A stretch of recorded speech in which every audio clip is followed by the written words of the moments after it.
I think it's happening. Yes, it is. I am live. It's the Nazarite bringing you Hebrew lore from days of yore. It is the 15th of Av, Tu B'Av. There was a wonderful full moon last night, continuing from this glorious 15th of Av into this coming Shabbos, the Shabbos of comfort, the Shabbos that follows the 9th of Av, known as Shabbat Nachamu, meaning take comfort. And it has to do with the opening of this portion of the prophets read after the Torah. Before I go to the comfort of Isaiah in this week's prophets portion, I want to speak of this week's Torah portion, Va'etchanan, the second one in the book of Deuteronomy. Moses pleads basically throughout the whole Torah portion. At first, he pleads with God to let him cross the Jordan and see that land of Good Hill and the Lebanon. And God says no. And then he pleads with the children of Israel to hearken to the words and remember what happened in Sinai. Remember what happened in Egypt, even if they didn't directly experience it, because some of them didn't. Most of them didn't, I would think. So he pleads with God and he pleads with Israel. One of them is answered in the negative. There was let's say, and I hate using this cliche phrase, but a divine plan, as it were. It was not meant for Moses to cross the Jordan. And God told him, don't continue to speak of it. Don't keep asking me. Moses had such a connection with the Most High, and he could have continued speaking and kind of force the hand of the Most High, of that revelation of judgment and wrath and restraining and withholding, which was on him. It said that the Lord was wroth with him for the sake of Israel. And it was great sort of anger. God told him, stop, don't continue talking to me about it. So he answered him in the negative. But when Moses pleads to the children of Israel, keep the Torah, keep the commandments, don't go in the ways and paths of the other nations. Embrace your path, your Torah. Remember, pass it on to your kids.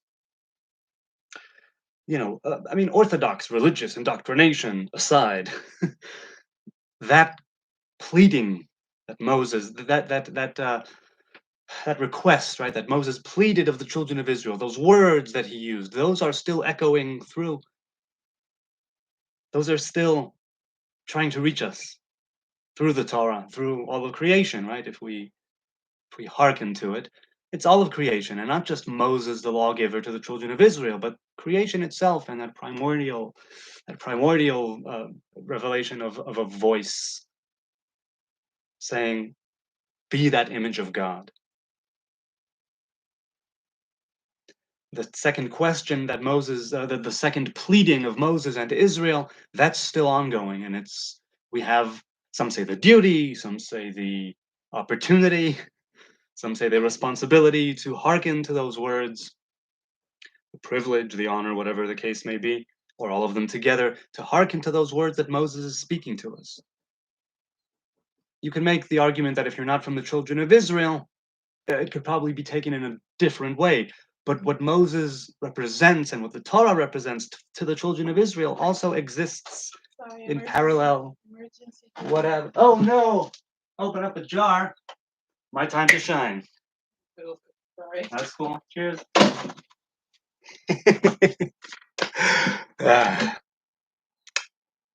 All right. I didn't stage that, by the way. She really needed help with the jar, but probably because her hands were, kind of oily or whatnot.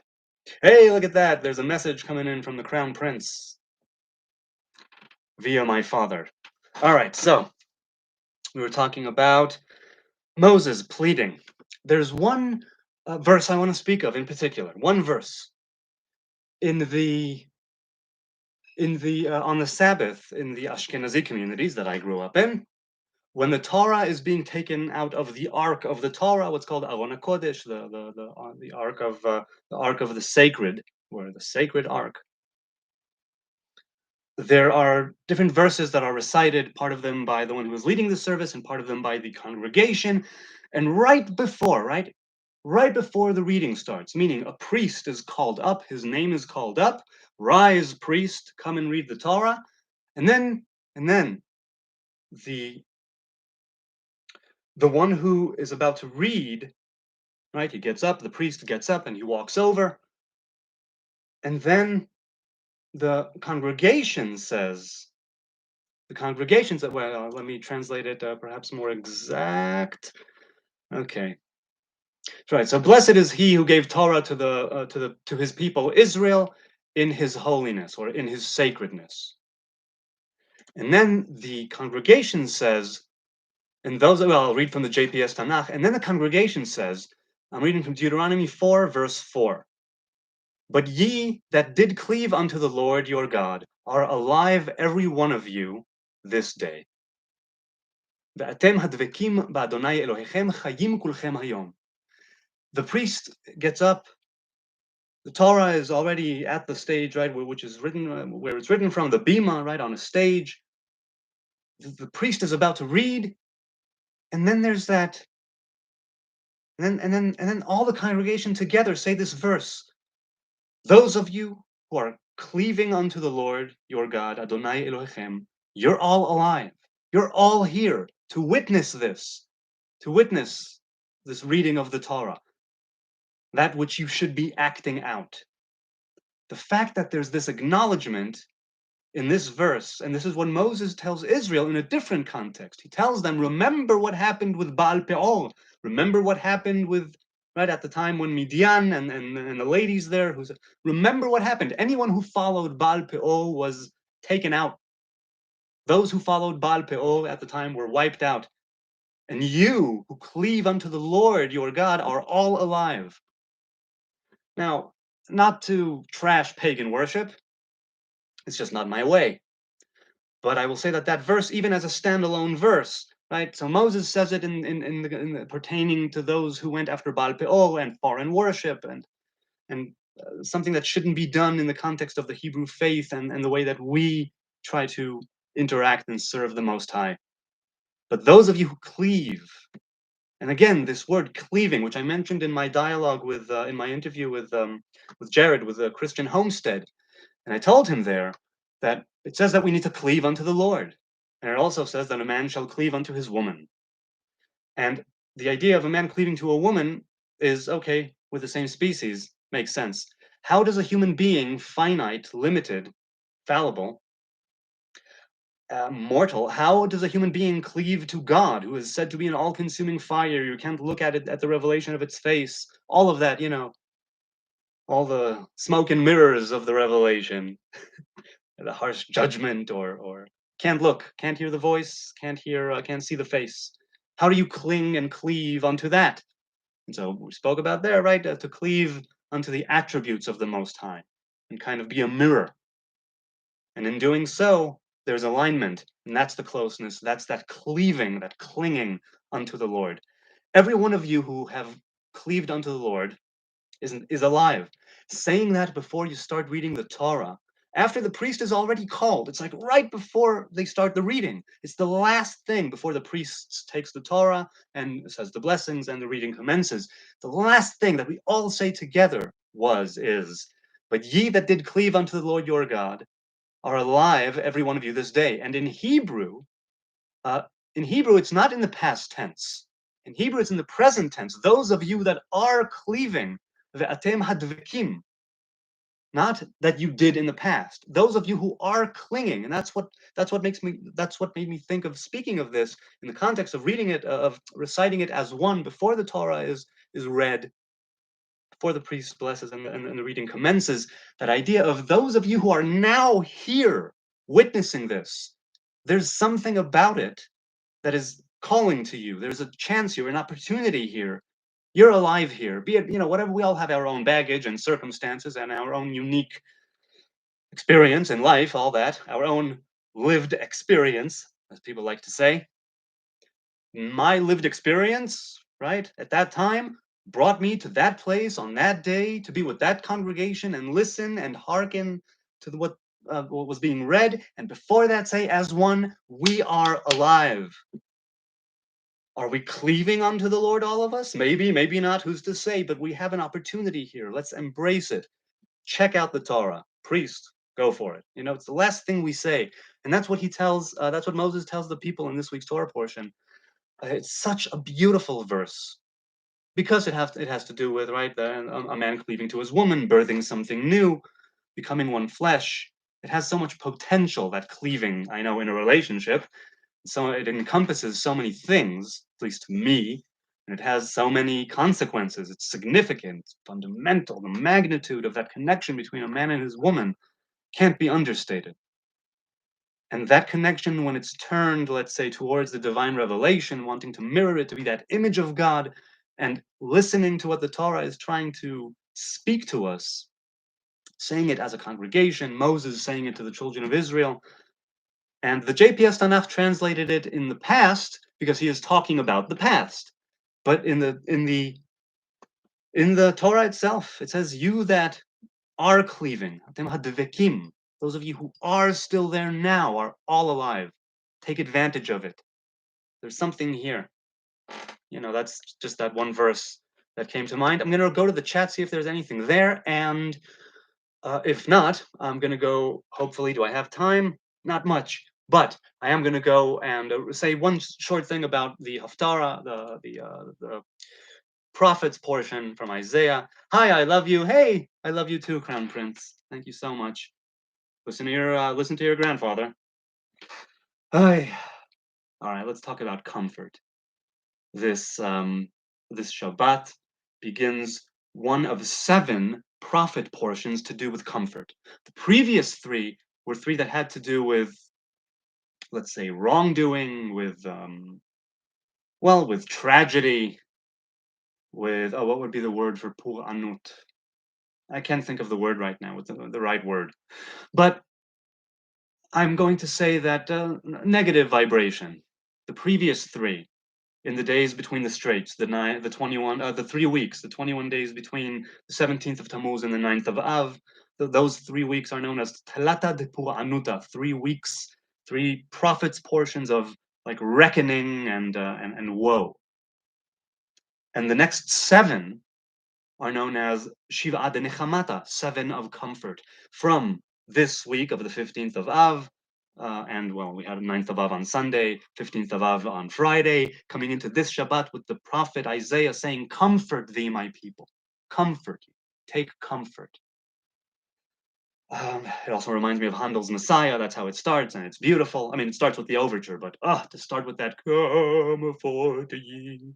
Wow, what a piece. Whew. So, comfort after the 9th of Av and the 15th of Av and coming in there. So first of all, in the Talmud and in other places in the Midrash, there's a rule, midat rachamim tova midat pur'anut, meaning the attribute of mercy, of harmony, of balance, and of goodness is better than that of reckoning and woe. And I mean reckoning in a bad way. Maybe reckoning is the wrong word.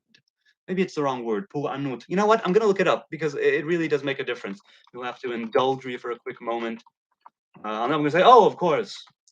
Pur'anut in English, a word I probably should have known off the top of my head, but you know, it escapes me. Loading. Okay.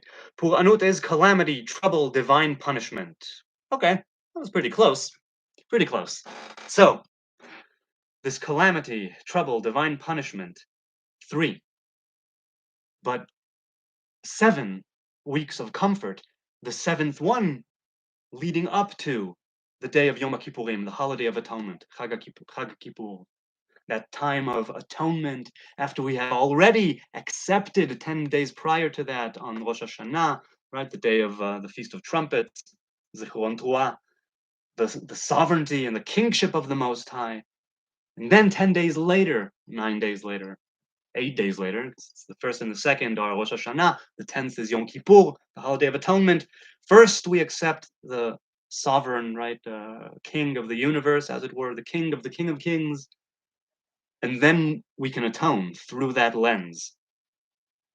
And those 7 weeks of comfort start now with Shabbat Nachamu, the Shabbos of comfort. Comfort ye, my people.